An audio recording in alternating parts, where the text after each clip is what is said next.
So you're an environmental organization and you have a blog. Terrific.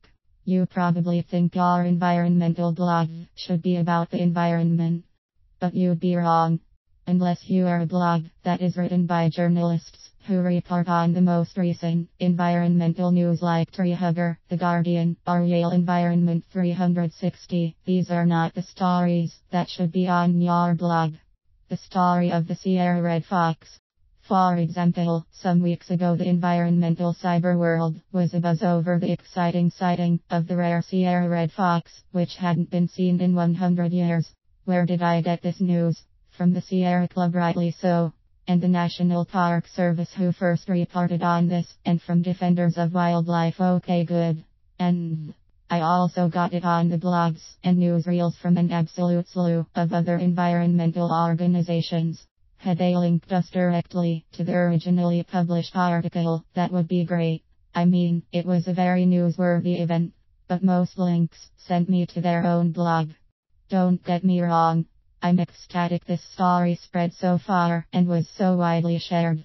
Spreading the word on newsworthy environmental events is super and commendable, and is a great way to show your support of your fellow environmental organizations, and advances the environmental cause as a whole. But your blog isn't the place to do this. Let me give another example of an organization that has this side of their communication methods figured out. The Student Conservation Association has a blog fantastically titled Stories from the Field. Their blog is almost exclusively written by or about their students or staff members that are out in the field supporting their organization's mission. Their social media management is another animal entirely. This is where they support their fellow environmental organizations and spread the word about great environmental news. As a supporter and potential donor, I value that. Every time I get on Facebook, I can count on seeing something interesting, new, and personally valuable to me. But unless they are fundraising or promoting a story on their own blog, they don't send me from Facebook to link on their website to another link on the website of whoever wrote the article to link to an AP article. This is not an exaggeration. Many environmental organizations do this. The reason I applaud SCA for this is twofold. 1. Their blog sticks to and supports their direct mission. 2. They fully support their fellow environmentalists and know exactly how to spread their successes. No one simply being the messenger scores points. The method of communication SCA undertakes for its social media is also great for environmental nonprofits that can't invest staff time or money on weekly or daily new content of their own. Directly sharing someone else's success regardless of the naysayers, political climate, or the conventional media, there is a lot of success to share, allows your supporters to connect with you. In the long run, this helps both your name recognition and to uplift your cause. How to write an environmental blog. The first question, of course, is, what should your environmental blog be about?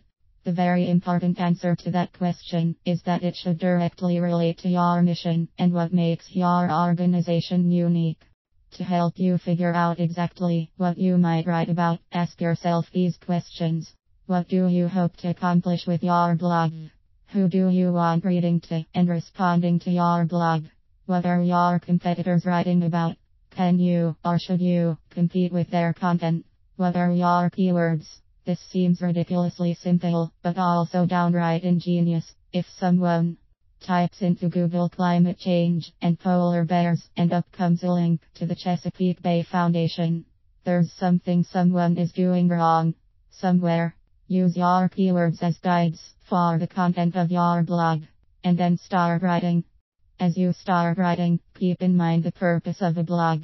It's not necessarily to spread news.